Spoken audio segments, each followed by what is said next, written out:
ओम श्री गणेशाय नमः। आप जानते होंगे साल की सबसे बड़ी चतुर्थी जिस दिन गणपति महाराज घर घर में विराजमान होते हैं वह दिन आ गया है। मैं प्रार्थना करती हूँ कि आपके घर भी गणपति गजानन सुंदर बालक रूप में आए और आपकी खुशियों के भंडार भरे, यही प्रार्थना करते हैं। आप जानते होंगे 27 अगस्त 2025 में गणेश चतुर्थी, विनायक चतुर्थी और महागणपति उत्सव जो है मनाया जाएगा, जो कि सबसे अधिक सुंदर है।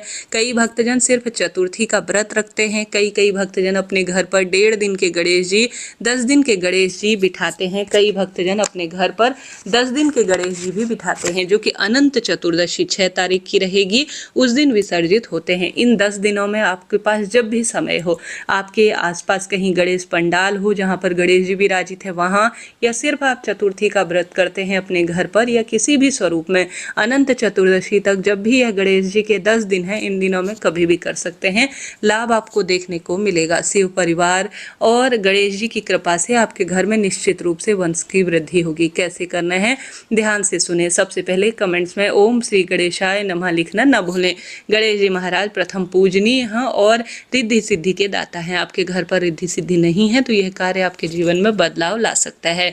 गणपति गजानन को सबसे अधिक प्रिय है अपने घर के दरवाजे पर स्वास्तिक जो है जिस घर में होता है वह रिद्धि सिद्धि के साथ उस घर में आते हैं। तो हल्दी कुमकुम का 27 तारीख गणपति जो है स्थापना के दिन आप सभी अपने द्वार पर, विशेष तौर पर इसे सौभाग्य जो है चतुर्थी भी कहा जाता है, तो घर के दरवाजे पर दोनों साइड हल्दी कुमकुम के रिद्धि सिद्धि के नाम की उसमें बिंदी और पूर्ण जो है दोनों तरफ आप स्वास्तिक बनाएं और सुंदर भाव सच्चे मन से प्रार्थना करें कि हे गणपति गजानन, आप जैसी संतान की कामना मुझे भी है, उसके निमित्त आज गणेश चतुर्थी का मैं व्रत कर रही हूँ, विनायक चौथ का मैं व्रत कर रही हूँ, इस चतुर्थी व्रत को सफल करें, ऐसी प्रार्थना करते हुए दीपक लगाएं।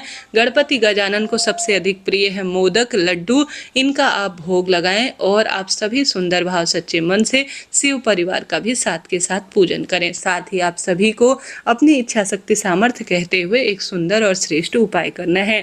जैसा मैंने आपको बताया, विनायक चतुर्थी से लेकर आप अनंत चतुर्दशी तक किसी भी मंदिर पंडाल में, आपके आसपास कहीं गणपति की स्थापना हुई हो वहाँ, अपने घर पर आपके गणपति विराजित है तो वहाँ किसी मंदिर में जाकर भी इन उपायों को कर सकते हैं। संतान प्राप्ति के तहत आपको एक सुंदर या तो हल्दी की माला बना लेनी है। स्क्रीन पर आप देख पा रहे होंगे, यह सबसे श्रेष्ठ और उत्तम कार्य माना जाता है। 11 हल्दी की 8, 21, 108, 51 जितनी आपसे व्यवस्था हो जाए, हल्दी की एक सुंदर माला बना लीजिए। हल्दी की माला शुभता मानी जाती है, श्री गणेश का प्रतीक मानी जाती है। पीला धागा या नारंगी या हरा धागा लेना है। हरा धागा बुद्ध से संबंध रखता है, पीला शुभता लाता है और यह हर स्वरूप में सुख देता है। तो आप हल्दी की गांठ नहीं बना सकते माला, तो दुर्वा घास की माला आप अपनी इच्छा शक्ति सामर्थ्य अनुसार दुर्वा घास की छोटे छोटे बंडल बनाकर लाल, पीले या हरे रंग के धागे में या नारंगी रंग के धागे में सुंदर या तो दुर्वा की माला या आप सभी सुंदर भाव सच्चे मन से हल्दी की एक जो है सुंदर माला आप तैयार कर लीजिए। ओम श्री गणेशाय नमः या ओम गंग गणपते नमः इस मंत्र का जाप करते हुए माला तैयार करें। जब भी माला में आप गांठ लगाएंगे ना, जैसे आप सभी को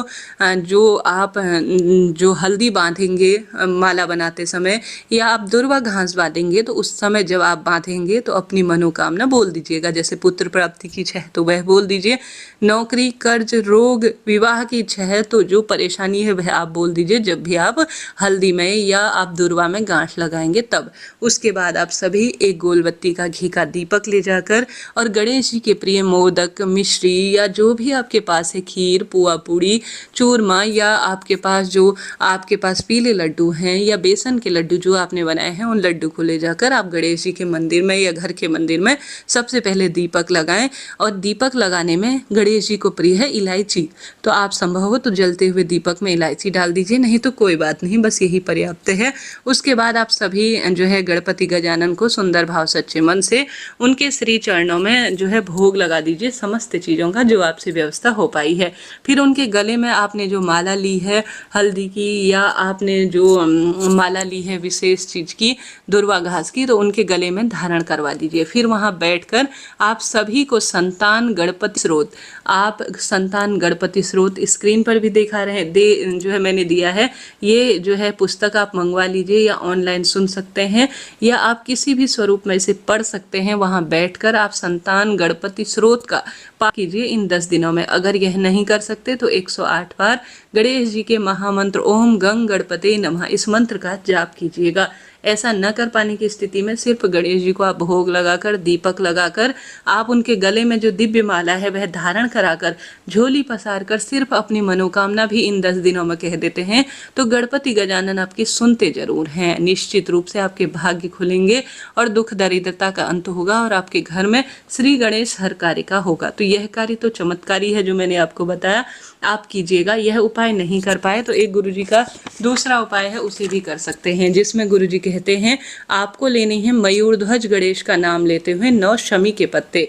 9 शमी के पत्ते लीजिए और मयूरध्वज गणेश का नाम लीजिए और इसमें इनको ले जाकर आप गणेश चतुर्थी से अनंत चतुर्दशी तक किसी भी दिन शिव मंदिर चले जाएं। सबसे पहले आप सभी को 5 जो शमी के पत्ते हैं वह शिवलिंग पर चढ़ा देने हैं अपने पुत्र प्राप्ति की इच्छा को लेकर।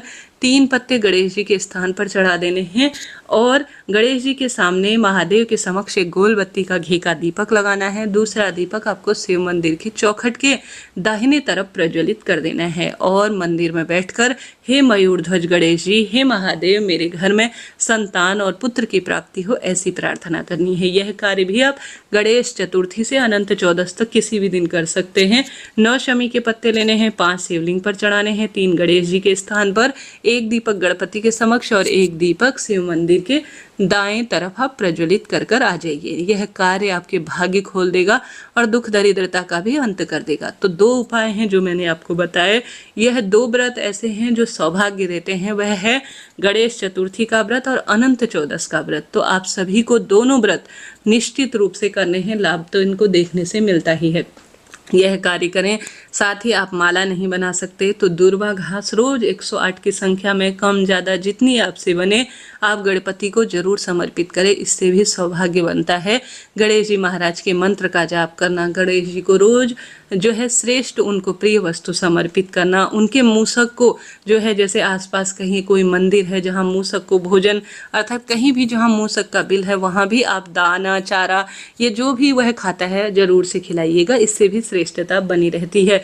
गणपति गजानन सौभाग्य देते हैं, मयूरध्वज गणेश जी दुर्भाग्य दूर करते हैं, तो आप इन कार्यों को जरूर करें। शिवलिंग पर गेहूं चढ़ाने से भी सौभाग्य बढ़ता है, दुख दरिद्रता का अंत होता है। हार रहे हैं, दुख पा रहे हैं, कष्ट कर्ज में आपका जीवन है तो आप सभी इन 10 दिनों में खूब गणपति आराधना करें, संतान प्राप्ति के लिए प्रार्थना करें, गरीब जरूरतमंद व्यक्तियों की सहायता करें, दान पुण्य में अपना समय व्यतीत करें। निश्चित रूप से आपका दुर्भाग्य दूर होगा और गणेश जी की कृपा से आपके सौभाग्य में निरंतर वृद्धि होती चली जाएगी। यह दिन कोई जो है साधारण नहीं है। इन 10 दिनों की महिमा शास्त्रों में कही गई है। अपने आसपास कोई गणपति पंडाल है तो वहां जाकर प्रार्थना करें, प्रार्थना में बहुत शक्ति है। प्रणाम करें गणेश जी को, गणपति गजानन की सेवा करें। इन 10 दिनों में आपकी कामना सिद्ध होने से कोई नहीं रोक सकता। गणेश जी महाराज की जय।